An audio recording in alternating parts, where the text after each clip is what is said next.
जगदीश अपने बेटे राजू और पत्नी हेमा के साथ नए घर में शिफ्ट होता है। वह गांव का एक श्रापित घर था। हेमा, वैसे तुम्हें ये घर कैसा लगा? मुझे तो काफी अच्छा लग रहा है देखकर। काफी कम पैसों में मिल गया हमें ये घर। मात्र 1500 रुपए देने हैं महीने के। तुम्हें कैसा लग रहा है ये घर देखने पर? अरे जी, ये घर पैसों के हिसाब से तो सही है, लेकिन देखने में कितना खराब दिख रहा है। मुझे तो इसके अंदर आते ही एकदम किसी बुरी शक्ति का एहसास हुआ, और यह घर देखने में पुराना भी लग रहा है। अरे तुम्हें तो सिर्फ बातें आती हैं। इतने कम पैसों में इतना अच्छा घर मिल गया, और क्या ही होगा इससे अच्छा। और बात रही जहाँ तक बुरी शक्तियों की, तो ऐसी कोई चीज नहीं होती है। ये सिर्फ हमारे बुजुर्गों के चोचले हैं। अरे अब इन सभी बातों को छोड़ो, मैं जा रहा हूँ गाँव के जमींदार जी के पास। उन्हीं के पास जाकर कोई काम ढूंढता हूँ, शायद मुझे कोई काम मिल जाए। ऐसा बोलकर जगदीश अपने घर से निकलकर जमींदार जी के घर की ओर जाने लगता है। वह थोड़ी ही देर बाद जमींदार जी के घर के पास पहुंच जाता है और फिर अंदर जाता है तो देखता है जमींदार मचिया पर बैठा है। वो उनके पास जाता है।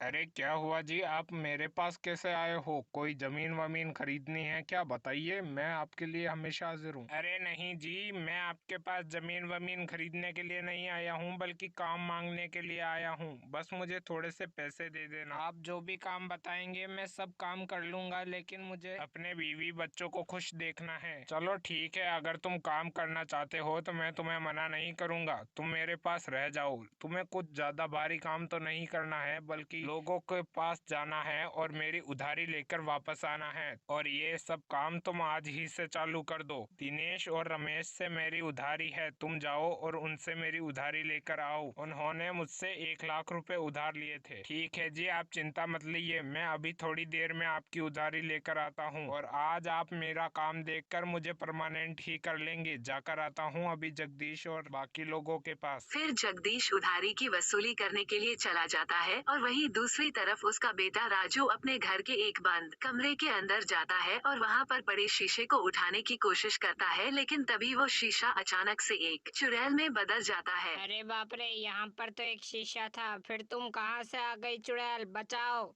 अरे तुझे बचाने के लिए कोई नहीं आएगा, अब तुम मरोगे। फिर वो चुड़ैल राजू को मार देती है और उसकी माँ के कमरे की ओर बढ़ने लगती है कि माँ भी चुड़ैल को देखकर डर जाती है। अरे चुड़ैल, तुम कहाँ से आ गई? यहाँ पर बचाओ, मुझे कोई बचाओ। अरे अब तुझे कौन बचाएगा? तुम्हारे बेटे को तो मैंने मार दिया। तुम्हारे बेटे ने ही मुझे शीशे से आजाद किया है। ऐसा सुनते ही हेमा वहाँ से भाग जाती है और अपने घर से बाहर निकलकर जमींदार के घर की ओर भागती है। वह पूरा दम लगाकर भागती है और जमींदार जी के घर पहुँच जाती है। अरे क्या हो गया हेमा, इतना भागकर मेरे पास क्यों आई हो? क्या हो गया? अरे जी, हमारे घर के अंदर शीशे वाली चुड़ैल है, उसने हमारे बच्चे को मार दिया। अब हम लोग क्या करें? अरे क्या कह रही हो हेमा, हमारे बच्चे को मार दिया उस चुड़ैल ने? अब हम लोग क्या करें?